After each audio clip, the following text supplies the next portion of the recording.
वो इंसानी हुकूक का अलंबरदार है, इसलिए मज़दूरों का दुख लिए अदालत पहुंचा था। ये चंद मज़दूरों का नहीं, 8 लाख से ज़ायद मज़दूरों का मामला था। और 8 लाख मज़दूरों का मतलब 8 लाख ख़ानदान। ये उसकी इस केस में कोई पहली पेशी नहीं थी। उसे ये केस दायर किए हुए 10 साल हो चुके थे, लेकिन इंसाफ आज भी दूर आसमान पर चमकता हुआ चांद बना हुआ था। जिसकी तमन्ना तो की जा सकती है, उसे पाया नहीं जा सकता। अदालत में अपने केस का नंबर आने पर उसने इस उम्मीद के साथ अपना केस चलाना चाहा कि शायद आज अदालत इंसाफ उसकी झोली में डाल ही देगी। लेकिन उसे नहीं पता था कि आज का दिन अदालती तारीख का एक सियाह दिन बन जाएगा। अदालत ने उसे 8 लाख मजदूरों के हुकूक का केस चलाने से रोक दिया, क्योंकि अदालत के नज़दीक वो मुतासिरा फरीक नहीं था। अदालत में उसकी जगह किसी मजदूर को होना चाहिए था। उसने दलाइल देना चाहे, लेकिन नहीं सुने गए। उसने अक़वाम मुत्तहदा में पाकिस्तान की जानिब से दस्तखत की गई करारदादों के हवाले दिए, लेकिन उसे नहीं सुना गया। उसने अदालत को बताना चाहा कि पाकिस्तान ILO की कन्वेंशंस के तहत इंटरनेशनल लेबर लॉज पर अमल दरामद का पाबंद है, और अदालत के इस रवैये से पाकिस्तान का दुनिया भर में इमेज ख़राब होगा। लेकिन अदालत कुछ सुनने के लिए तैयार ही नहीं थी। उसे रोस्टम से हट जाने का हुक्म दिया गया, और जब उसने बात जारी रखना चाही तो अदालत ने उसे रोस्टम से हटाने के लिए पुलिस तलब कर ली। ये कहानी कराची की है और यह वाक़या सिंध हाई कोर्ट में पेश आया। आप में से बहुत से लोगों ने वो वीडियो देखी होगी जिसमें वो वकील रोता हुआ अदालत से बाहर आया, और बाहर आने के बाद भी उसके आंसू रुक नहीं पा रहे थे। आज यही वकील मेरे इस प्रोग्राम में मौजूद हैं, तारिक मंसूर एडवोकेट। तारिक साहब, अदालत में जो भी हुआ वो आप ज़रूर तफसील से बताइएगा, लेकिन पहले मैं ये जानना चाहता हूँ कि आखिर वो केस था क्या जो 10 साल से अदालत में ज़ेर समाअत है, इल्तवा का शिकार है और इंसाफ नहीं हो रहा। सबसे पहले तो फ़हीम साहब बहुत शुक्रिया, आपने मुझे मदऊ किया है इस मौजू पे। ये बेसिकली जो हमारे जो लेबर क्लास है, ये वो नेगलेक्टेड क्लास है और डिप्राइव्ड क्लास है। जब मैं यूरोप से पाकिस्तान आया तो मैंने ये देखा, मैं बहुत सारी मल्टीनेशनल्स यूरोप में पाकिस्तान में सर्व कर चुका हूँ। मैंने ये देखा कि डिप्राइव्ड क्लास की कोई डायरेक्शन नहीं है और उनको कोई इक्वल राइट्स नहीं मिलते। जब मैंने इसको तफसीली असेस किया कि ऐसा क्यों है, क्या हमारे सिस्टम में कोई फ्लॉज है, क्या industries, shops and establishment, factories laws में कोई लकूना है, या कोई हमारी कोताही है या मज़दूरों की कोताही है, तो मेरी नज़र से 2 लॉज गुजरे। एक तो सिंध फैक्ट्रीज़ एक्ट 2014 जो 18वीं तरमीम के पास सूबों को मुंतक़िल में हो गया, प्रोविंशियल लिस्ट डिवॉल्व हुई, और एक Sindh shops and commercial establishment act. दोनों लॉज जो थे उनमें वर्कर की डेफिनेशन सेम थी और इम्प्यून थी, मुतनाज़ा थी, और जबकि उसके बाद जितने लॉज आए उसमें वर्कर की डेफिनेशन अलग है। 10 से 15 लॉज। ज़रा समझाइए प्लीज़ कि ये वर्कर्स की डेफिनेशन क्या अलग है, वहाँ क्या है और आगे क्या है। देखें कंपनीज़ में जो हमारी फैक्ट्रीज़ होती हैं, शॉप्स एंड कमर्शियल ऑफिसेज़, और जो पाकिस्तान सिंध के अंदर काम कर रहे हैं, कराची टू कश्मीर, इसमें 1-2 तरह के वर्कर्स होते हैं। एक परमानेंट वर्कर्स जो कंपनी की डायरेक्ट पेरोल पे होते हैं, दूसरे कॉन्ट्रेक्चुअल वर्कर्स जो थ्रू थर्ड पार्टी कॉन्ट्रैक्टर्स के होते हैं, जिसको आप ठेकेदारी निज़ाम भी कहते हैं। जी हाँ।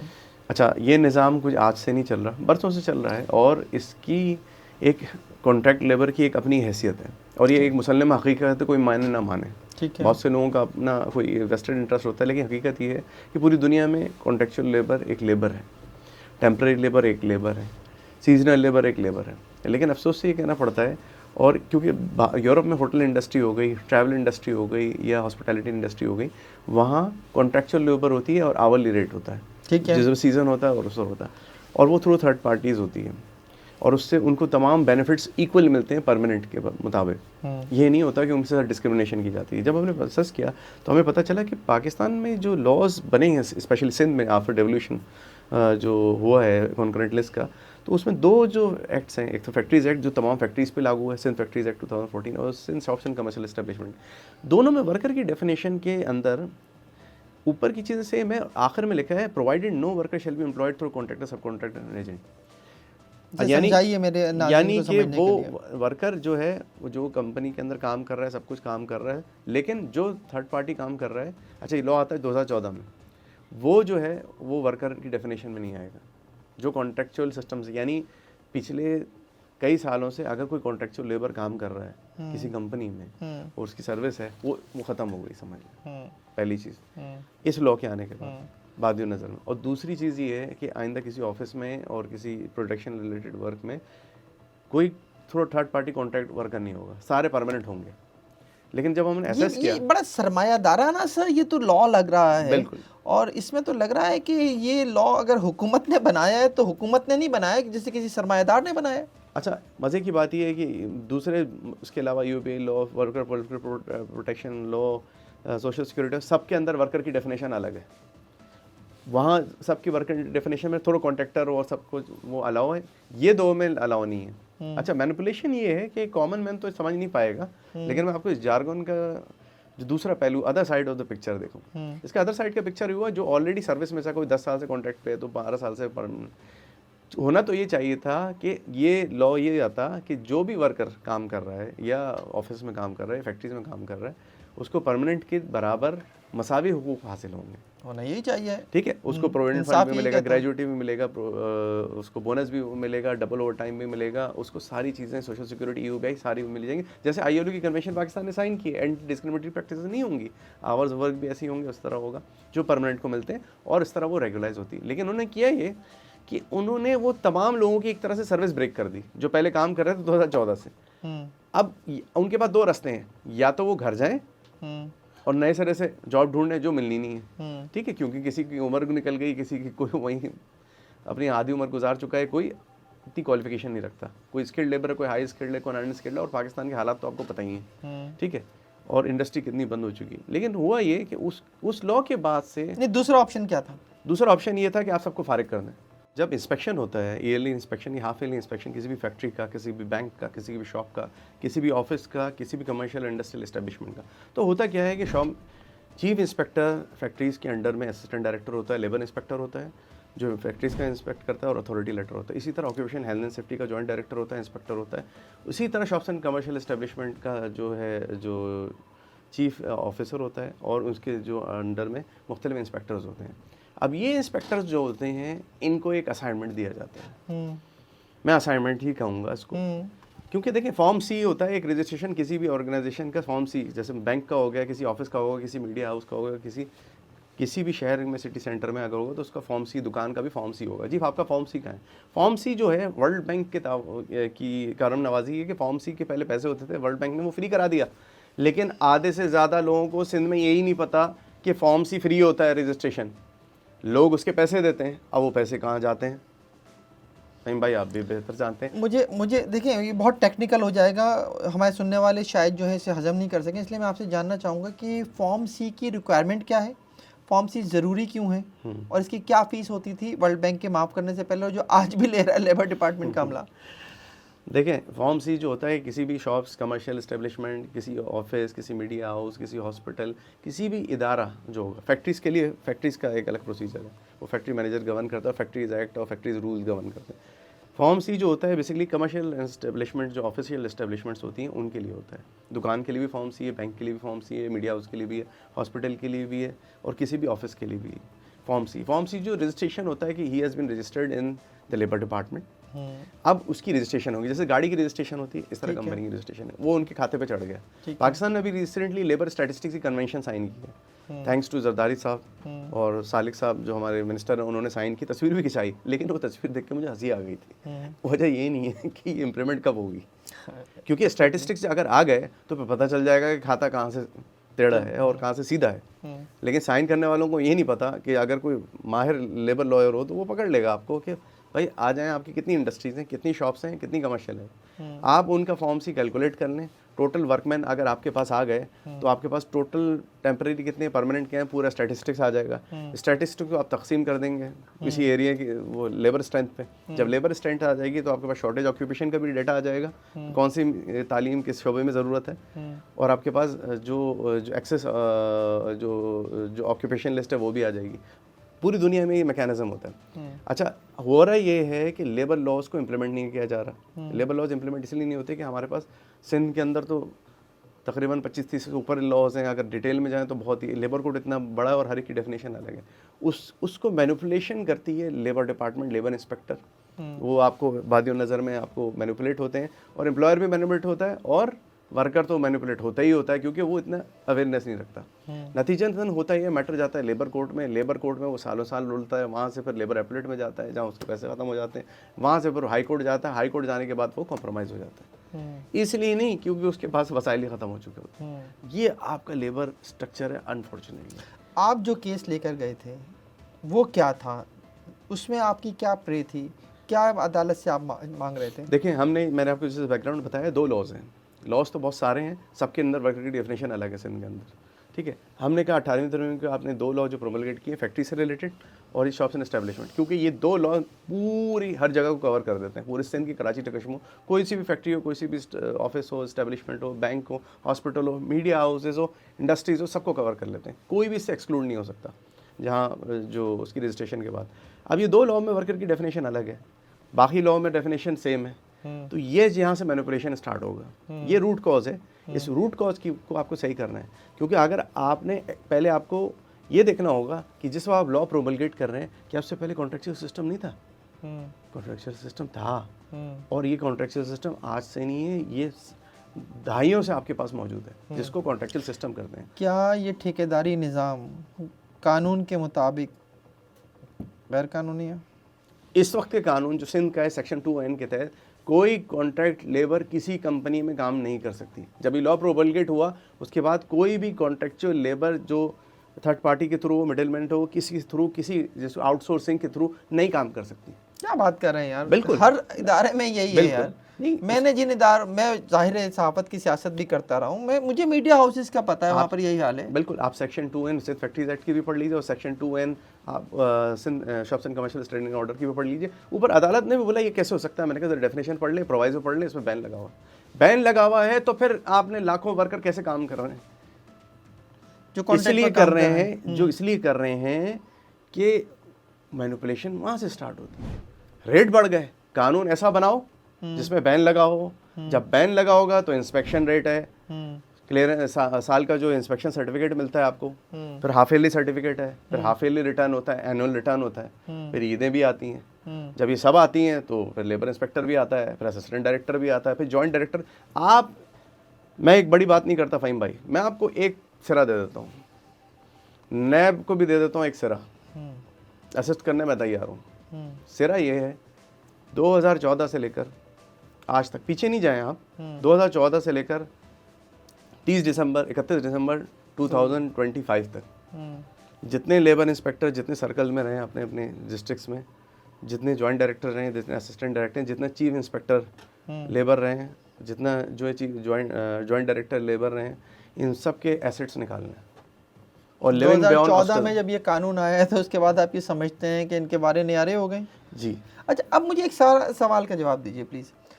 इसका नुकसान जो है, आपने एक तरफ मुझे ये बताया और जो समझाया कि जनाब ये जो मरात दीगर लॉज के मुताबिक मिलनी चाहिए एक परमानेंट एम्प्लॉय को, वो कॉन्ट्रेक्चुअल को नहीं मिलती। दूसरी जानिब जो है ये इस पर बैन भी लगा हुआ है। तो मैं ये समझना चाहता हूँ कि इसमें सरमायादार को फ़ायदा हो रहा है या नुकसान हो रहा है? मैं बताता हूँ आपको।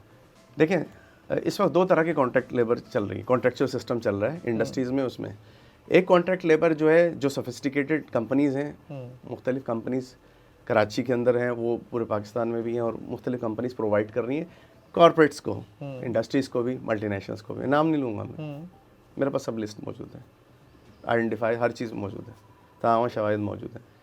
सिर्फ मैं ही बताऊँगा, वो सैलरी देती है मिनिमम वेज के नाम पे, वो EOBI देती है, सोशल सिक्योरिटी देती है, एजुकेशन सेस के 9 रुपये देती है, डबल ओवर टाइम देती है, और एक ग्रेजुएटी, ठीक है, नो बोनस नथिंग, और अस्सलाम वालेकुम, ठीक है। अब वो कभी भी टर्मिनेट हो सकता है, उसकी कोई जॉब सिक्योरिटी नहीं, समझ गए आप। अब सोशल सिक्योरिटी जो होता है वो तनख्वाह का जो है आपका जो है 6% होता है मिनिमम वेज, जो है आपको जमा कराना पड़ता है और एम्प्लॉयर को देना पड़ता है। कंपनी उससे एम्प्लॉयर से लेती है, मेन एम्प्लॉयर से। EOBI जो है 1% एम्प्लॉय की तनख्वाह से कटता है, 5% जो एम्प्लॉयर देता है, वो ऐड होता है, और उसको फिर 55 साल ख़वातीन को, 60 साल मर्द को मिलता है रिटायरमेंट पे, और उसकी पेंशन होती है जिस वक्त 11,500 रुपये, ये बेनिफिट है। और एजुकेशन सेस जो है वो 9 रुपये होता है, जो सोशल सिक्योरिटी जमा करती है। अब ये 3 चीज़ें मिलती हैं, उसको प्रोविडेंट फंड नहीं मिलता, उसको ग्रेजुएटी बहुत ज़रूरतों में पूरी नहीं मिलती, उसको क्या बोलते हैं डबल ओवर टाइम नहीं मिल रहा। उसको जो है बोनस नहीं मिलता, ईयरली बोनस नहीं होता, उसकी कोई जॉब सिक्योरिटी नहीं, वो किसी भी वक्त उसको टर्मिनेट कर दिया जाएगा, उसकी कोई प्रमोशन का कोई मैकेनिज्म मौजूद नहीं, उसकी कोई, जिसको कहते हैं ना आप, वो बेसिकली एक तरह से एक ऐसा लेबर है जो किसी भी वक्त किसी भी जगह टर्मिनेट किया जा सकता है। मेरा सवाल जो है ना थोड़ा सा डिफरेंट था। मैं जानना ही चाहता हूँ कि इस सारे सिस्टम से, ये जो 2014 में कानून आया है जिसके तहत ठेकेदारी निज़ाम के तहत मुलाजिम नहीं रखा जा सकता लेकिन चल रहा है, इससे सरमायादार को क्या फ़ायदा? सरमायादार को फ़ायदा ये हुआ कि आपकी टोटल स्ट्रेंथ अगर 4000 स्टाफ है फॉर एग्जांपल, उसमें 300-200 परमानेंट हैं, बाकी सब कॉन्ट्रेक्चुअल हैं, तो कितने हो गए? 4000 का मतलब है 3800। 3800 का अगर मुझे सेसी देना पड़ जाए तो आप बात समझ रहे हैं, 5% देना पड़ जाए, एजुकेशन सेस देना पड़ जाए, 1% एजुकेशन सेस है, और इसी तरह तो यानी ये वाला मामला है। तो अब मैं लेबर इंस्पेक्टर जब आएगा तो मैं उसको 4000 नहीं शो करूंगा, सिर्फ 2000 मैं उसको 200 शो करूंगा, और 200 में कॉन्ट्रैक्ट लेबर शो कर दूंगा कि भाई उसकी सैलरीज देता हूँ। अच्छा, लेबर इंस्पेक्टर की आपका सवाल ये होगा कि लेबर इंस्पेक्टर पे क्यों खामोश है, तो मैंने आपसे कहा कि रेट बढ़ गया है। पिछले 15 सालों में, पीछे नहीं जाए, 15 सालों में living beyond ostensible punishment regulation 1969 के तहत आप निकाल के देख लें, कोई अदालत स्टे नहीं दे सकती इस लॉ पे। सारे इनके एसेट्स निकाल के देख लें, उनकी ट्रैवल हिस्ट्री निकाल के देख लें, मैं बड़ी बात नहीं कर रहा। चलें अब उस दिन की जरा सूरत हाल के ऊपर आते हैं। आपका केस तो किसी हद तक हम समझ गए, उस दिन क्या हुआ जब आपका ये केस देखिए, ये दो चीज़ जो मैनिपुलेशन हो रही थी, ये 2017 में हमने असेस किया। असेस करने के बाद, क्योंकि लॉ आ चुका था 2014 में, हमने कहा ये जो है ये रूट कॉज है, ये आगे जाके मैनिपुलेट होगा। हम उसको रूट कॉज आइडेंटिफाई कर चुके थे। लेबर यूनियंस और लेबर इंडस्ट्रीज जो है, अनफॉर्चुनेटली उनका कोई डायरेक्शन मुझे नहीं नज़र आ रहा। मैं हमने केयरफुली उसको असेस करने के बाद इस नतीजे में पहुंचे कि पूरी दुनिया के अंदर कॉन्ट्रैक्ट लेबर को इक्वल राइट्स मिलते हैं। यहाँ किसी लेबर यूनियन ने इक्वल राइट्स की बात ही नहीं की। सब बोल रहे हैं कि जी कॉन्ट्रैक्ट लेबर बंद हो गई, हाँ जी बंद है, कोई बंद कर दो उसको परमानेंट। भाई आप ये बताएं कि कॉन्ट्रैक्ट और परमानेंट को इक्वल राइट्स देने चाहिए, ठीक है, इक्वल रिन्यूमरेशन देनी चाहिए, ठीक है, इक्वल बेनिफिट्स देने चाहिए, equal protection at work place देना चाहिए। ये बात कोई नहीं कर रहा। बात क्या कर रहे हैं? परमानेंट होना चाहिए भाई, उसके साथ कॉन्ट्रैक्ट लेबर भी पूरी उसकी वही होगी। पूरी दुनिया में कॉन्ट्रैक्ट लेबर भी इक्वल बेनिफिट्स के साथ प्रिवेल करती है। आईएलओ की कन्वेंशन इसमें मौजूद है, इक्वल रिन्यूमरेशन की, एंटी डिस्क्रिमिनेशन। अब जो कॉन्ट्रैक्ट पे काम कर रहा है, क्योंकि वो छोड़ तो नहीं सकता था, वो कर रहा है, लेकिन वो मैनिपुलेट हो रहा है। मैनिपुलेट कैसे हो रहा है? मैंने समझ रहे हैं आप? वो बेनिफिट अपने नहीं मांग सक रहा, वो कोई चीज़ इसलिए नहीं दे सक रहा क्योंकि लॉ में बैन है। लॉ में बैन है। आपका सवाल होगा तो फिर इतनी सारी इंडस्ट्रीज, इतनी सारी फैक्ट्रीज पर कैसे चल रही हैं? तो भाई ऑपरेशन कॉस्ट भी तो कम हो रही है उससे। डेफिनेटली ऐसे ही होगा। अब जरा मुझे ये बताइए, और अगर जो बोलेगा वो बाहर जाएगा। अदालत बोल रही है कि इन सब लोगों को 8 लाख को कोर्ट आना चाहिए था। मैंने बताया साहब आप कैसे बात कर रहे हैं, ये 8 लाख जिस वक्त खड़े होंगे वापस जाएंगे तो उनके घर पे टर्मिनेशन लेटर पहुंच चुका होगा, और वो 25,000 कमाने वाला जिसको 40 तो दूर की बात हो, ख्वाब नहीं, यूबीआई के उसने कार्ड भी नहीं बना। आप निकाल के देख लें सोशल सिक्योरिटी का रिकॉर्ड। मैं 2 बातें बताऊंगा, गवर्नमेंट ने सोशल सिक्योरिटी को कितना कंट्रीब्यूशन दिया है ये बताएं पिछले 20 सालों में सिंध हुकूमत ने। आपको दूध का दूध पानी का पानी पता चल जाएगा। अदालत का क्या कहना था? लेकिन जब ये केस आया, हमने 2017 में फाइल किया। फाइल होने के बाद उस वक्त की जस्टिस, बहुत रेपुटेबल जस्टिस मुनीर अख्तर, बहुत उनकी करम नवाजी, उन्होंने एडमिट किया। उन्होंने कहा हाईली कॉन्स्टिट्यूशनल मैटर है। इस पर 27A का नोटिस हुआ अटॉर्नी एडवोकेट जनरल को, क्योंकि हाईली कॉन्स्टिट्यूशनल मैटर है। इसमें 2 लॉस चैलेंज किए गए in the larger public interest. ये मैटर ऑफ पब्लिक इंपॉर्टेंस था, उसको एडमिट किया गया, उसको सुना गया, उस पर फिर नोटिस हुए, उसको पूरी हियरिंग पे लगा, जवाब जमा हुए, सेक्रेटरी लेबर के जवाब हुए, लेकिन अचानक अनफॉर्चुनेटली फिर उनका एलिवेशन हो गया, सुप्रीम कोर्ट चले गए। उसके बाद दूसरे जज आए और उन्होंने भी, जस्टिस मोहम्मद अली मसद ने सुना, सारी चीज़ हुई और उन्होंने बहुत उसको एडवांटेज दिया, वी आर थैंकफुल। लेकिन फिर अनफॉर्चुनेटली उनका भी एलिवेशन हो गया। अब उसके बाद फिर ये केस नहीं लगता था। अब मुझे फिर ये रीहियरिंग पे आ गया, मेरी साइंस समझ नहीं आई कि क्योंकि ये होगा। इस दौरान मुझे बहुत सारे प्रेशर भी डाले गए गवर्नमेंट की तरफ से कि आपकी केस विड्रॉ करें। ये जो है, आप इल्ज़ाम लगा रहे हैं पाकिस्तान पीपल्स पार्टी के ऊपर? मैं किसी के ऊपर इल्ज़ाम नहीं लगा रहा, मैं ये बता रहा हूँ कि ये केस जो है वर्कर्स का काम है। आप ILO कन्वेंशन को अप्लाई कर दें, आप जो है UN कन्वेंशंस को अप्लाई करने के पाबंद हैं एज अ स्टेट पार्टी। आप आर्टिकल 7 के तहत पाबंद हैं, आर्टिकल 3 और 32 फेडरल लेजिस्लेटिव के तहत आप ILO कन्वेंशन को इक्वल राइट्स देने के पाबंद हैं। दो लॉ अगर गलत है आप साबित कर ये लें। ठीक है, आपने की बात ठीक है। आप पीपल्स पार्टी पर ये इल्ज़ाम लगा रहे हैं कि पीपल्स पार्टी आपके ऊपर दबाव डाल रही थी कि आप ये केस नहीं, मैं पीपल्स पार्टी का नाम नहीं लूँगा, मैं सिर्फ ये बात करूँगा कि मुझे बहुत दबाव डाला गया कि आप ये केस विड्रॉ कर लें, और उसमें ये बहुत सारी चीज़ें, मैं नाम किसी का भी नहीं लेना चाह रहा, और गवर्नमेंट की तरफ से भी आया कि जी आप ये विड्रॉ कर लें। ये चीज़ मैं विड्रॉ नहीं कर सकता था। क्यों नहीं कर सकता था? क्योंकि ये देखें, पाकिस्तान की इकोनॉमी के लिए भी गलत है, पाकिस्तान के लिए इक्वल अपॉर्चुनिटी के लिए भी गलत है। आर्टिकल 18, आर्टिकल 25, आर्टिकल 9 और आर्टिकल 14 के तहत भी आप आज इंडस्ट्री की प्रमोशन चाहते हैं तो इक्वल अपॉर्चुनिटी ओपन कर दें, इक्वल अपॉर्चुनिटी ओपन कर दें। हॉथरन स्टडीज़ आपके सामने मौजूद है, इक्वल अपॉर्चुनिटी देते हैं, कॉन्ट्रेक्चुअल परमानेंट, आपकी प्रोडक्शन कैपेसिटी और प्रोडक्शन जो एफिशिएंसी है डबल हो जाएगी। ये ह्यूमन बिहेवियर है। एक वर्कर को आप एलीट का मनसब दे रहे हैं भरामन, एक को दल्लत का दे रहे हैं। जो भरामन है वो दल्लत के अंडर में है, भरामन जो है ऊपर रहेगा, तो कभी भी आपकी कंपनी ग्रो नहीं करेगी। हमारा इंडस्ट्रियलिस्ट हो रहा है कि हम प्रोडक्शन उसी कन्वेयर पे, हम प्रोडक्शन कैपेसिटी नहीं हो सकती। मैं जापानीज़ के साथ रहा, हमने ऐसी ऐसी जगहों पर प्रोडक्शन देखी, ह्यूमन नेचर है उसको, जब तक आप इंपॉर्टेंस नहीं देंगे, उसको इक्वल अपॉर्चुनिटी नहीं देंगे, इक्वल बेनिफिट्स नहीं देंगे, वो परफॉर्म नहीं करेगा। आप कितनी भी दुनिया की बेहतरीन टेक्नोलॉजी लेके, तो ये बात अदालत को समझाने में क्यों नाकाम रहेगा? देखें जब हमें बोलना दिया जाता ना, 10 साल बाद ये केस, जब ये 10 साल से मैं केस चला रहा हूँ, अपनी जेब से चला रहा हूँ, ह्यूमन राइट्स केस है, 10 साल बाद ये भी केस लगता है। कितने अरसे के बाद लगा था इस दफ़ा ये केस? देखिए ये डिस्चार्ज हो जा रहा था मुसलसल 2-2.5 साल से, मुसलसल लगता ही नहीं था, लगता था तो डिस्चार्ज हो जा रहा था एज पर अप्रूव पॉलिसी, और हमें नहीं मालूम कि ये कैसे। नहीं, डिस्चार्ज मेरे नाज़रीन को बताने के लिए आपसे समझा दी कि डिस्चार्ज का मतलब ये होता है कि ये केस हियरिंग के ऊपर नहीं आ रहा था, और अदालत का वक्त खत्म होने से पहले नहीं, लगता ही नहीं था, लगता ही नहीं था। कॉज लिस्ट में जिसमें कहते हैं कि केसेस का नंबर होता है उसमें आता ही नहीं था, निकल जाता था, रोस्टर से ही निकल जाता था।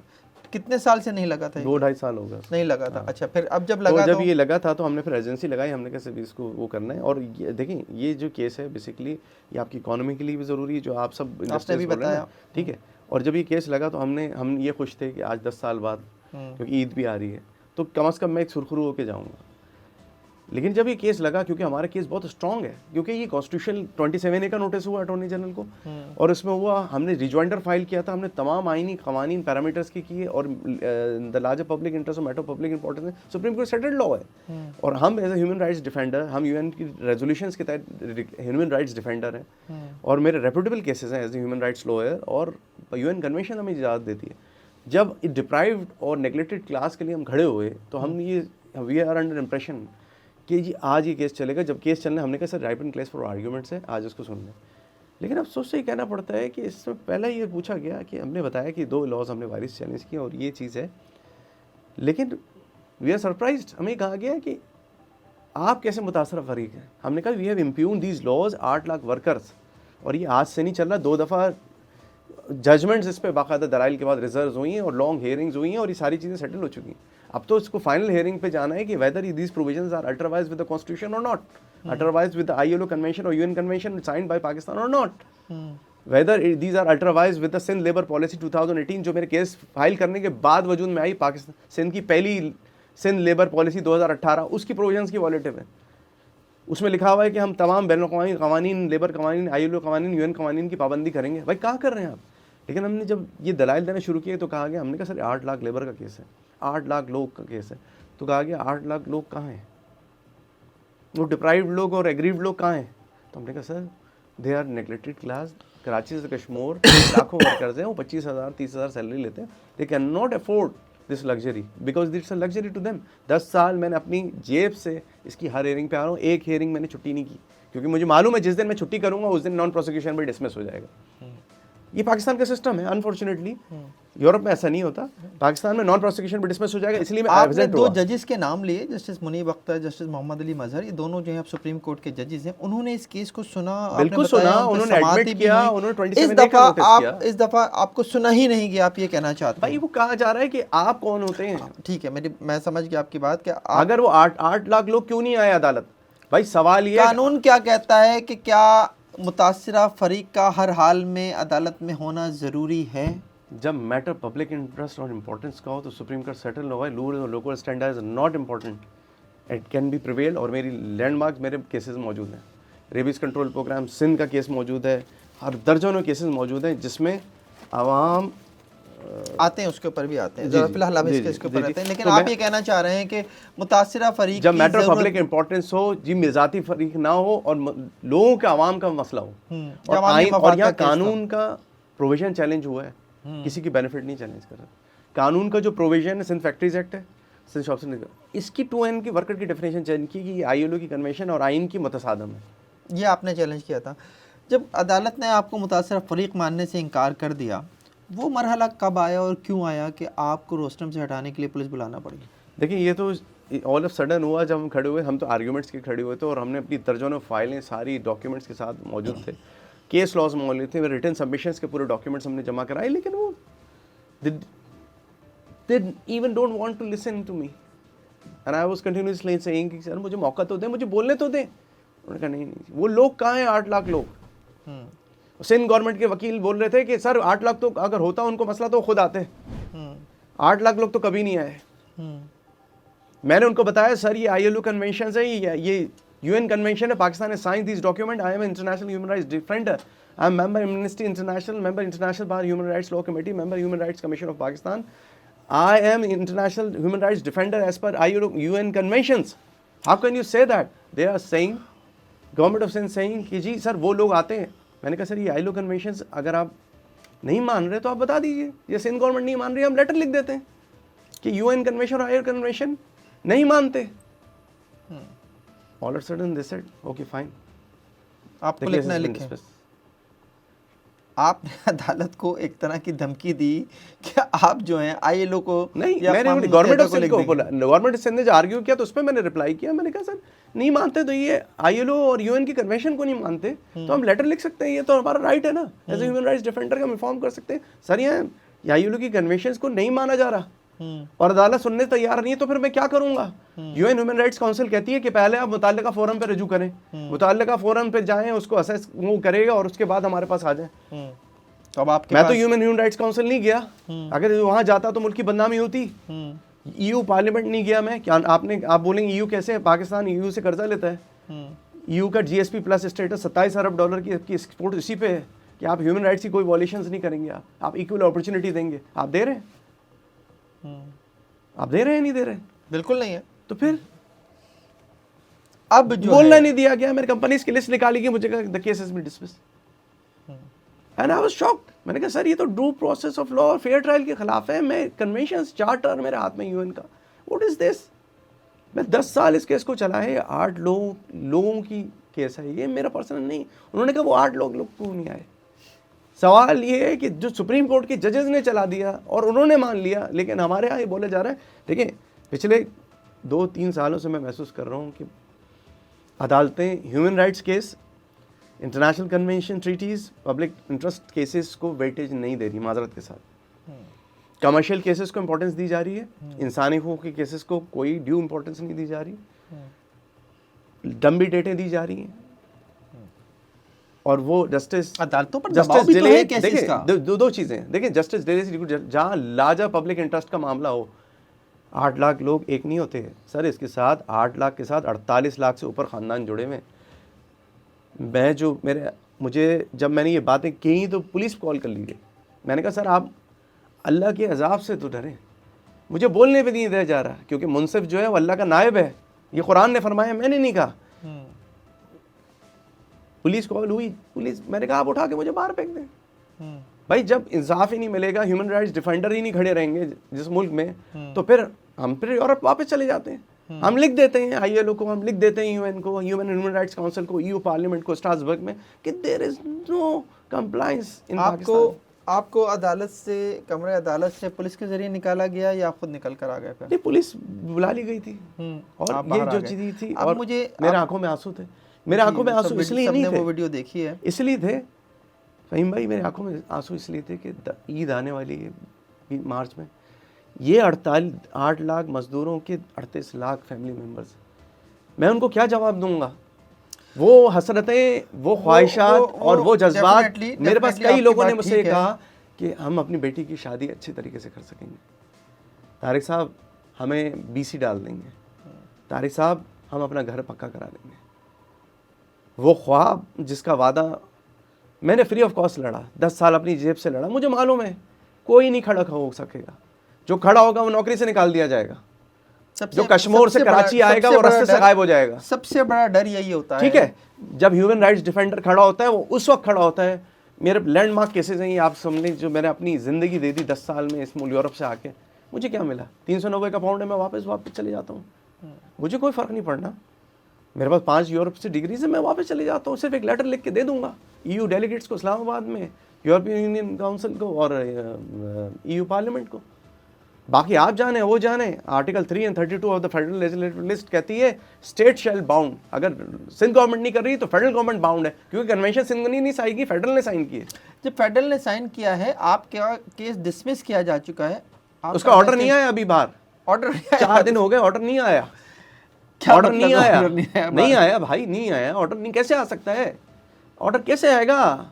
मैंने रिटर्न सबमिशन जिस वकील को ILO की कन्वेंशन आप दे रहे हैं, इसकी क्या आप समझ रहे हैं? लाखों लोग ने मेरे साथ सॉलिडेरिटी की, मैं किसी को नहीं जानता। क्यों? मैंने किसी कोई क्यों? देखिए इसके ऊपर वापस आई है, अदालत ने, कमरा अदालत में आपका केस जो है वो डिसमिस कर दिया।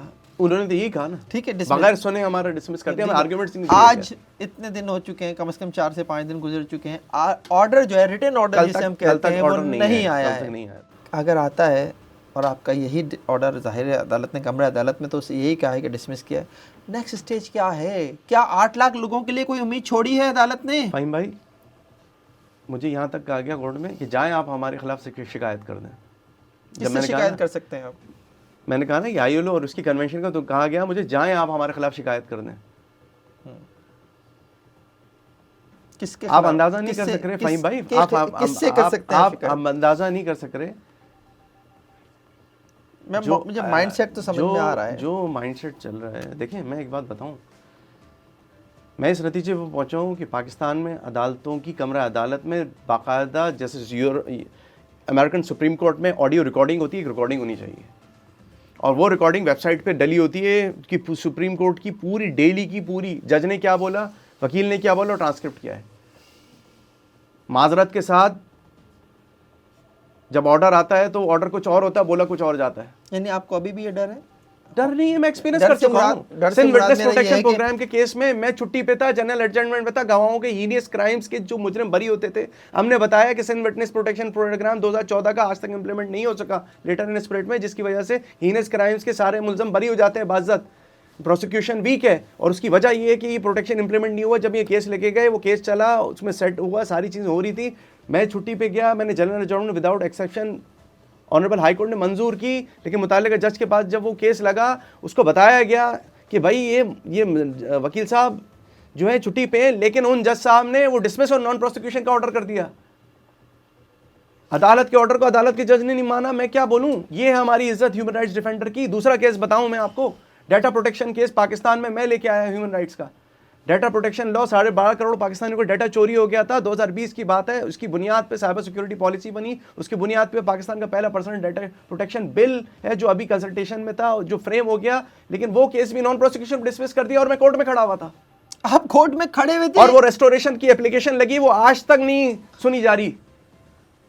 क्या बातें कर रहे हैं, किस दुनिया की बातें कर रहे हैं? इसी दुनिया की बातें हैं, इसी दुनिया की बातें। और वेबसाइट पे वो पूरा मौजूद है, पूरे जर्नलिस्टों ने पूरे वेबसाइट पे डाल दिया, वो तो इंटरनेशनल मीडिया के पास है। देखिए मैं आपको सिर्फ ये कहना चाहता हूँ, ह्यूमन राइट्स डिफेंडर होना, ह्यूमन राइट्स लॉयर होना, लोगों के लिए खड़े होना एक जुर्म बन चुका है। लोगों के हुकूक के लिए बोलना एक जुर्म बन चुका है। अगर ये जुर्म है तो फिर आप हमें उठा के, मैंने कोर्ट में भी कहा सर बाहर फेंक दें, एक दफ़ा कह दें भाई हमारी शक्ल अच्छी नहीं लगती, हम ये हज़ारों किताबें लेके अपनी जेब से खर्च करके आवाम के हुकूक के लिए खड़े हो रहे हैं, बगैर किसी गर्ज के, बगैर किसी मफाद के हम खड़े हो रहे हैं। तो बोलते हैं क्यों खड़े हो रहे हैं? अब कुत्तों का केस है, 2019 से मैंने कहा सर कुत्ते काटेंगे, इसके डेबिस कंट्रोल प्रोग्राम सिंध का 2.5 अरब से ज़ायद रकम हो गई, कुत्ते लोगों को काटते हैं, लोग मेरे पास आते हैं, हुसैन हुकूमत काम नहीं करी, तारिक साहब आपका केस है। तो लोगों को उम्मीद है मेरे साथ। Anti rape trial investigation act में 1200 लड़कियों के रेप एंड मर्डर जो दफन हो चुके हैं केस मैं लेके गया कोर्ट में, मैंने किया, मुझे क्या कुछ नहीं धमकियाँ मिली, लेकिन मैं गया, क्या मेरा मफाद था उन 1200 बच्चियों से? नैब के इंक्वायरी इन्वेस्टिगेशन रूल्स नहीं थे, 21 साल मैं लेके गया, मैंने फाइट किया जेनीवा से, मैंने United nation convention against corruption लेके आया, उसके बुनियाद पे 21 साल बाद नैब के इंक्वायरी इन्वेस्टिगेशन रूल बने और आरिफ अलवी साहब ने साइन किए। क्या लोगों को पता है ये बात? ये मेरा मफाद था। सिंध के अंदर 32 अजला में कंज्यूमर कोर्ट्स, मैं इंग्लैंड से आया है, मेरी पिटीशन है जिसमें मुनीफ साहब ने ऑर्डर किया और 32 अजला में आज कंज्यूमर कोर्ट है। आवाम को सस्ता और फौरी इंसाफ मिल रहा है, मेरा मफाद था। Sindh information commission right to information के तहत आर्टिकल 90 का मैंने बनवाया, मेरी पिटीशन थी, क्या मेरा मफाद था? प्राइसिंग कोर्ट्स के लिए मैं खड़ा हुआ हूँ, क्या ये मेरा मफाद है? बिल्डिंग कंट्रोल रूल्स नहीं है, मैं उसके ऊपर चीख रहा हूँ, जिसकी बुनियाद पे आपका ये प्लाजा इंसिडेंट हो गया, कुल प्लाजा हुआ। रेगुलेशन के बुनियाद पे जो जरूरतमंद चाहता है वो अपनी मर्जी से जिसकी जितना जोर लगता है वो चेंज करा देता है। रूल मौजूद नहीं, क्योंकि 21 ये कहता है no regulation can be made inconsistent with the rule. Rule मौजूद ही नहीं है तो कंसिस्टेंसी कहाँ से आएगी? रूट कॉज मैंने आइडेंटिफाई किया, मेरा मफाद है। उसके अलावा आपका जो है आपका जो है बैंक चार्जेस का केस लग रहा हूँ, अरबों रुपया पड़ा हुआ है कोर्ट के अंदर, फेडरल गवर्नमेंट नहीं आई, नेपरा नहीं आई, मैंने इंटरवीनर दिया, मैंने कहा सर ये शहरियों का कैसे है, आप इसको एक्सपार्टी ऑर्डर नहीं कर सकते। कौन से केस की बात कर रहे हैं आप? जो म्यूनिसिपल टैक्स लिया जा रहा है? म्यूनिसिपल टैक्स की नहीं, बैंक चार्जेस। 2015 में नेपरा ने फैसला दिया कि बैंक चार्जेस इलीगल है। ब्रिगेडियर तारिक सदुजई की जजमेंट मौजूद थी, वो केस 2015 से 11 हियरिंग हुई उसकी, 2025 तक डिस्ट्रिक्ट कोर्ट में ट्रांसफर हुआ, वो डिसमिस होने जा रहा था, मैंने इंटरवेंशन लगाई। फेडरल गवर्नमेंट को नोटिस हुआ, नेपरा को नोटिस हुआ, मैं वाहिद खड़ा हुआ हूँ। कराची में 35 लाख से ऊपर सार्फिन है, कोई नहीं खड़ा हुआ, मेरा मफाद है। ये कौन से आप उसकी बात कर रहे हैं कि कौन सा ये टैक्स जो है वो लिया जाता है? बैंक चार्जेस कौन से, किस चीज पे लिया जाता है? किस चीज पे लिया जाता है? बिजली के बिल के अंदर 8 बताइए ना कि बिजली के बिल पे 8 रुपए। अब 8 रुपए जो है, अगर आप उसको जो कस्टमर्स हैं उसे नंबर से मिलाएं और उसको फिर 2015 से पीछे से जोड़ लें, क्योंकि जुलाई 2005 से थे, तो इस पर नेपरा ने एक लैंडमार्क जजमेंट दी थी। अगर ये पैसा जमा है और ये वापस करने जाए तो आज तक उसका सूद जोड़ लें आपसे और उसको स्प्रेड करते हैं तमाम उस पर, वो एक्सपार्टी ऑर्डर हो जाता है, मैं खड़ा हुआ उसमें। तारिक साहब मुझे ये बताइए कि अब बज़ाहिर आपकी गुफ्तगू से मुझे ये लग रहा है कि आपको अभी भी ये डाउट है कि जो कुछ अदालत ने कमरा अदालत में कहा, जजेस ने कमरा अदालत में कहा कि डिसमिस का, लेकिन चूंकि ऑर्डर बाहर नहीं आया और आपको डाउट है कि ऑर्डर कुछ और हो सकता है, मैं ये समझता हूँ कि ऑर्डर वही आएगा एक लम्हे के लिए। आपके पास नेक्स्ट स्टेज क्या है इस केस में? मेरे पास ILO को हम इन्फॉर्म कर देंगे। As a human rights defender UN की रेजोल्यूशंस मौजूद हैं कि human rights defender has got equal rights. एक आम सिटीजन्स के लिए हम खड़े हैं। देखिए, मैं आपका अदालती निज़ाम पे माजरत के साथ जो गुलाम गर्दिशें बना दी गई हैं, अमीर इस वक्त आईनी अदालत बन चुकी है, कराची में उसकी कोई बेंच नहीं है, ना वीडियो लिंक है। मेरे 4 केसेस हैं, मेयर कराची के खिलाफ जो केस लगा हुआ है वो आज तक नहीं लग रहा, वो सुप्रीम कोर्ट से उधर चला गया, मेयर कराची टेन्योर पूरा कर रहे हैं, वो इलीगैलिटी की पूरी फाइल मौजूद है, लेकिन वो अपील में अभी भी पड़ा हुआ है और साबित कर सकते हैं 18वीं तरमीम में ये प्रोविजन मौजूद था, आपने सिंध में गलत बनाया, अब वो केस नहीं लग रहा। अब वो सुप्रीम कोर्ट से आईनी बेंच चला गया, आईनी बेंच के अंदर पता चला गया कि वो इस्लामाबाद जाना पड़ेगा। इस्लामाबाद हम देखें, हर क्लाइंट अफोर्ड नहीं कर सकता ह्यूमन राइट्स के केसेस। अब ये केस जो है, अब ये 10 साल बाद मैं इस्लामाबाद जाऊंगा, इस्लामाबाद फाइल करूंगा बोर्ड में, क्या 8 लाख लोग मुझे पैसे देंगे? और दूसरा, फिर आपके कितने साल बाद फैसला होगा? कितने लोग तो दुनिया से जा चुके होंगे इस आरजू में, कितने लोग तो जॉब छोड़ के जा चुके होंगे। बात यह नहीं है, ये ILO की कन्वेंशंस की वॉल्यूशन हो गई, मैं ILO को लेटर लिख दूंगा। अगर EU की कन्वेंशंस की वैल्यू हुई, यूरोपियन यूनियन के डेलीगेट्स को मैं लेटर लिख देता हूँ। सिर्फ एक लेटर ही तो लिखना है ना सर, 90 रुपये खर्च होंगे मेरा लेटर हेड पे। दूसरा, मैं UN ह्यूमन राइट्स काउंसिल को लिख दूंगा, आप जिनेवा में खुद बुला के पूछ लीजिए, सालाना UPR यूनिवर्सल प्रोडक्ट रिव्यू में पूछ लीजिए। उम्मीद ना दिलाएं, सवाल का जवाब दे, पूछा जाएगा वहाँ पे, पूछा जाता है वहाँ पे। सर, अंधेरी नगरी नहीं है यूरोप में, 27 मुल्क हैं और यूरोपियन पार्लियामेंट इतनी अंधेरी नगरी नहीं है। EU डेलीगेट्स आपके इस्लामाबाद में सब कुछ जो ऑब्जर्व कर रहे हैं ना, अभी भी तो आए थे ना आपके डेलीगेट्स, जिसमें सब आपके मिनिस्टर्स मिल रहे थे। क्यों मिल रहे थे? कॉमनवेल्थ भी तो आया हुआ है ना, मैं कॉमनवेल्थ लॉ एसोसिएशन का मेंबर हूँ, कॉमनवेल्थ आजकल आया हुआ है। चाहते हैं आप लेटर लिख दूँ मैं?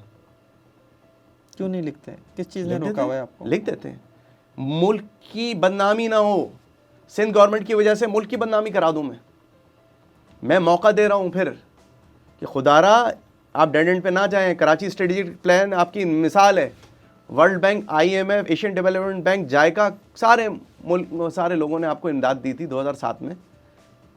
आपने कराची को दुनिया के 6 बड़े शहरों में शुमार करना था, बेहतरीन प्लानिंग थी, सब कुछ मौजूद था। 10 अक्टूबर 2018 को हानी साहब ने नोटिफाई कराया, ऑनरेबल चीफ मिनिस्टर से मुराद अली शाह ने साइन किए, फिर क्यों इंप्लीमेंट नहीं कर रहे? क्यों डिजास्टर मैनेजमेंट प्लान आपने इंप्लीमेंट नहीं किया जो उसके अंदर अप्रूव था, जिसकी वजह से ये चीज हुई सारा गुल प्लाजा? कोई ये बता रहा है? TORs में लिखा हुआ है ये बात? क्यों नहीं लिखा? क्योंकि मैनिपुलेशन हो रही है ना, चीजें सामने, क्योंकि कमीशन बन गया। लेकिन किसके पास है? कराची स्टेडियम डेवलपमेंट का प्लान लगा हुआ है मेरा 19 का, एक महीने 2 महीने की डेट दी जा रही है, लाखों लोग उस पर साइन कर चुके हैं। लाखों लोगों को तो बात पता ही नहीं थी कराची की 4 करोड़ आवाम को कि कराची का मास्टर प्लान, ये कराची डेवलपमेंट स्टडी प्लान मौजूद है। वाहिद नोटिफाइड प्लान है जो पिछले 78 सालों में बना है, लेकिन क्यों इंप्लीमेंट नहीं किया जा रहा उसको? इसलिए कि मैनिपुलेशन के रेट ज़्यादा होते हैं। आप उस प्लान के डेविएट करेंगे, उस प्लान को खड्डे लाइन लगा दिया, उसकी बरक्स सारे चीज़ें हो रही हैं। वन सेंट्रलाइज एजेंसी काम करेगी कराची के अंदर, उसके अंदर लिखा हुआ वन विंडो ऑपरेशन होगा, सब कुछ यानी मेयर के मातहत होगा। जी, क्लॉज 6 के अंदर मेंशन है प्लान इंप्लीमेंटेशन। सुप्रीम कोर्ट की जजमेंट है PLD 2022 PLD 439 पैरा 46 गुलजार साहब की जजमेंट है, 3 मेंबर लार्जर बेंच की जजमेंट है। आपको तमाम 32 इदारे ट्रांसफर करने, KDA, SBCA की, सिंध सॉलिड वेस्ट मैनेजमेंट हो गया आपका, सारी इदारे आपको उसके देने, फायर ब्रिगेड हो गया, फायर आप 112 में उसको सेंट्रलाइज कर रहे हैं। भाई आप तो खुला कंटेम्प्ट कर रहे हो भाई। सुप्रीम कोर्ट की जजमेंट 2020 SCMR 111, सुप्रीम कोर्ट की जजमेंट 2022 SCMR। एक मिनट, यहाँ मैं आपको रोकूंगा। जो इन्होंने सिंध इमरजेंसी काउंसिल बनाकर जो है ये फायर ब्रिगेड और रेस्क्यू के जो इदारे हैं ये 1122 के मातहत कर रहे हैं। आप कह रहे हैं कि ये पैरा 46 सुप्रीम कोर्ट की जजमेंट पढ़ लीजिए, 2022 PLD 439 पैरा 46 क्या जजमेंट है? KDA ट्रांसफर हुआ मेयर को? नहीं हुआ। SBC ट्रांसफर हुआ मेयर को? नहीं हुआ। सॉलिड वेस्ट ट्रांसफर हुआ? नहीं हुआ। सिंध, क्योंकि आप कश्मीर से कराची ट्रांसफर कर रहे हैं, लिहाजा आपने सिंध लगा दिया, तो आपसे लोकल काउंसिल रूल्स के उसके ट्रांसफर कर देंगे। क्योंकि आपको KDA के अंदर उबाड़ों से लेके आना है तो आप वहां ट्रांसफर कर देंगे। भाई कराची बिल्डिंग कंट्रोल अथॉरिटी था, लेकिन दो मैंने आपके पूरे प्रोग्राम में बताया था, इंटरम रेगुलेशन अलग है, कराची का अलग है। स्ट्रक्चर 1960 का डिस्ट्रिक्ट एडमिनिस्ट्रेशन का बना हुआ है आपका। चले, अब मुझे ज़रा ये बताइए कि आपने अपने कुछ केसेस तो गिनवाए, ई चालान का केस भी आप चला रहे हैं, जो म्यूनसिपलिटी टैक्स लिया जा रहा है इलेक्ट्रिक के बिल में वो भी आप शायद चला रहे हैं। ऐसे और कितने केसेस हैं और क्या उनमें अब तक हो चुका है? देखिए मेरे भाई मेरे दर्जनों केसेस हैं। जैसे नैब के इंक्वायरी इन्वेस्टिगेशन रूल्स नहीं थे, बता दिया, लोग कह रहे हैं कि कैसे हो सकता है, मैंने बनवा के दिए। कंज्यूमर प्रोटेक्शन कोर्ट्स मैंने 32 अजला में नहीं थे, 2019 में बने। Sindh formation jail prison reforms 100 साल बाद, जेल प्रिजन रिफॉर्म्स में मेरी सुप्रीम कोर्ट में मेरी थी, HRC केस था, जिसके बाद जो साकिब निसार साहब ने ऑर्डर किया और जेल प्रिजन रिफॉर्म्स पाकिस्तान के रिफॉर्म्स 100 साल बाद हुए। उसके अलावा होर्डिंग ब्लैक मार्केटिंग 1948 का लॉ है, उसमें अदालतें आपको बनानी थी, वो केस अभी तक चल रहा है, वो भी क्योंकि वो कायदे-ए-आज़म के ज़माने का लॉ मौजूद है और कराची होर्डिंग ब्लैक मार्केटिंग और एक्ट भी मौजूद है, लेकिन उसके स्पेशल जजेस आज तक अपॉइंट नहीं हो गए। 48 से आज लगा लें कितने साल हो गए, वो भी चल रहा है। उसके अलावा अगर वो इम्प्लीमेंट हो जाएगा तो आपकी जितनी गरा फरोशी है वो ख़त्म हो जाएगी। हमने एलोकेशन ऑफ ग्रेवयार्ड का किया, फिर KCR इफेक्टिस का किया। उसके अलावा हमने ट्रांसजेंडर्स को पाकिस्तान के अंदर खूब, मेरा लैंडमार्क केस है जिसको यूरोपीय यूनियन और पूरा वर्ल्ड वाइड ने उसका एग्रीड किया कि transgender protection of right act, उसके रूल्स फ्रेम मेरी पिटिशन की वजह से हुए। और मैंने जाके ट्रांसजेंडर्स को इक्वल अपॉर्चुनिटी पाकिस्तान में दी, ना सिर्फ जॉब्स में कोटा दिया, उनको एजुकेशनल स्कॉलरशिप्स और इक्वल अपॉर्चुनिटी के लिए पूरा ट्रांसजेंडर के पूरे रूल्स हुए, जिसको यूरोपीय यूनियन और वहाँ के ममालिक ने एग्रीड किया। उसके अलावा CNG सिलेंडर्स ब्लास्ट जो होते थे स्कूल वैन्स में, ये मेरा लैंडमार्क केस है, जिसके बाद 65 के बाद पहली दफ़ा 2019 में उस रूट कॉज पे ओगरा की टीम आई, हम बैठे और हमने उस पिटिशन मेरी की बुनियाद पर रूट कॉज जो था कि स्कूल कॉलेजेस और बसेस की इंस्पेक्शन नहीं होती थी, वो ओमिट किया गया प्रोविंशियल मोटर व्हीकल ऑर्डिनेंस में, और उस पिटिशन की बुनियाद पे आज स्कूल वैन में धमाके नहीं हो रहे और स्कूल वैन से पब्लिक ट्रांसपोर्ट से CNG वैन निकल, बड़ा लैंडमार्क केस है। उसके अलावा ओगरा थेफ्ट ऑफ गैसेस रूल्स में जो अमेंडमेंट्स थी उसमें हमने वो किया। उसके अलावा जो किडनी हिल पार्क का लैंडमार्क केस है, जो 62 एकड़ की जो रिट्रीवल में सब तमगा लेते हैं लेकिन कौन खड़ा था? वसीम भाई के साथ हम खड़े थे और अल्हम्दुलिल्लाह हम उनकी क़यादत में, हमने उनका एडवाइज़र था और हम असिस्ट किया। दो इम्पोर्टेंट केसेस जो कराची के हैं उनसे मुतालिक मैं अपना सवाल दोहराना चाहूँगा। क्या ई चालान को भी आपने चैलेंज किया हुआ है? और दूसरा, जो इलेक्ट्रिक के बिल में जो म्यूनसिपलिटी टैक्स लिया जा रहा है, आपने उसे भी चैलेंज किया हुआ है? देखिए इलेक्ट्रिक म्यूनसिपल टैक्स जो है वो मैं क्लाइंट है उनके थ्रू वो किया हुआ है। बैंक चार्जेस का मेरा केस था, उसके लिए TV लाइसेंस के लिए हमने वर्क किया। पब्लिक पार्क्स एंड प्लेग्राउंड्स में कोई एंट्री फ़ी नहीं होगी, पार्किंग फ़ी नहीं होगी, ये मेरा स्टे है जो अभी तक चल रहा है। लेकिन अनफॉर्चुनेटली उसके बावजूद पब्लिक पार्क में एंट्री फ़ी दे रही है, मेरा स्टे अभी तक इंटैक्ट है। उसके अलावा rabies control programme Sindh, anti rape trial and investigation act वाला केस है। सिंध की पब्लिक प्रॉपर्टी जितनी है उसकी डिफेसमेंट के ख़िलाफ़ जो है केस है वो 10 को लगा है।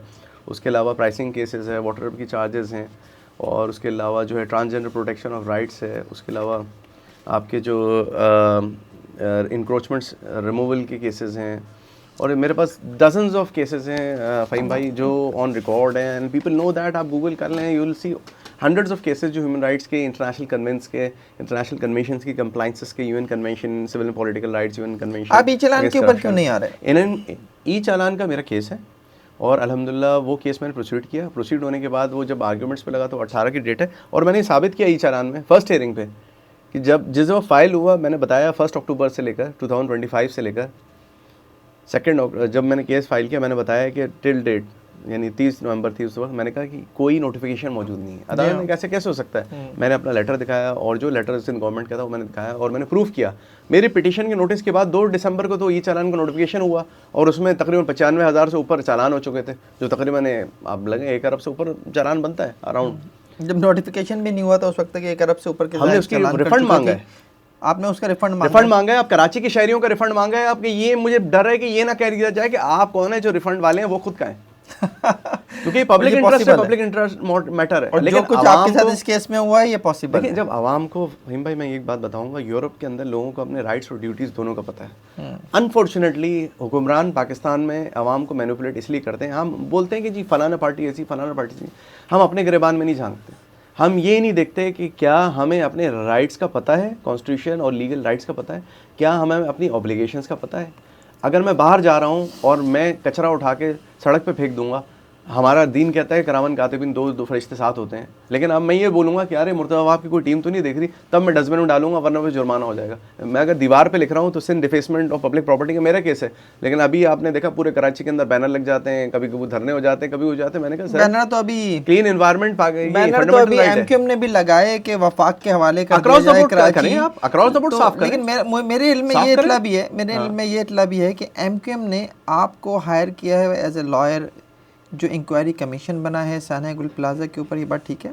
जी, गुल प्लाजा इंक्वायरी कमीशन के लिए एमक्यूएम के कन्वीनर खालिद मकबूल सिद्दीकी भाई ने मेरी services as a professional lawyer hire की है, मुझे इंगेज किया है।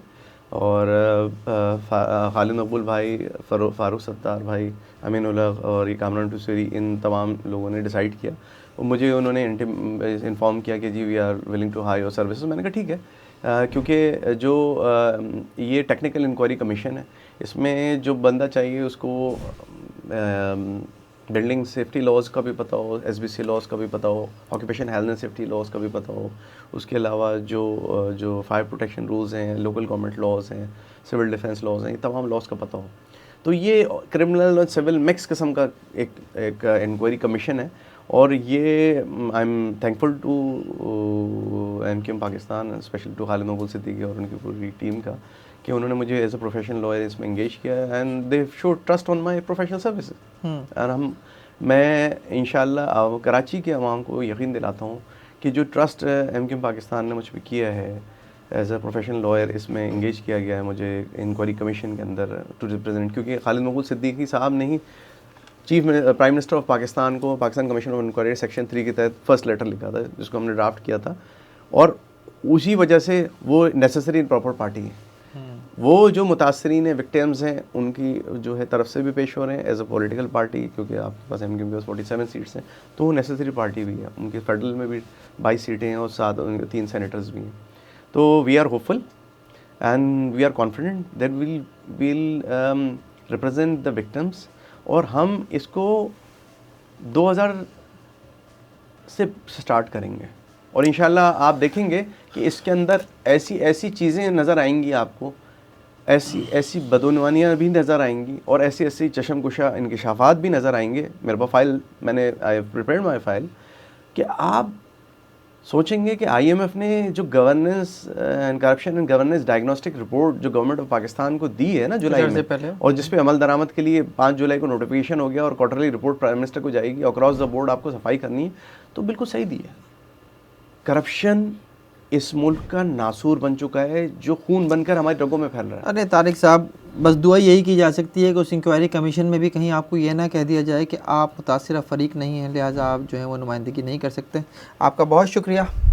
ये प्रोग्राम आपको कैसा लगा कमेंट सेक्शन में जाकर कमेंट ज़रूर कीजिएगा। देखते रहिए FIR।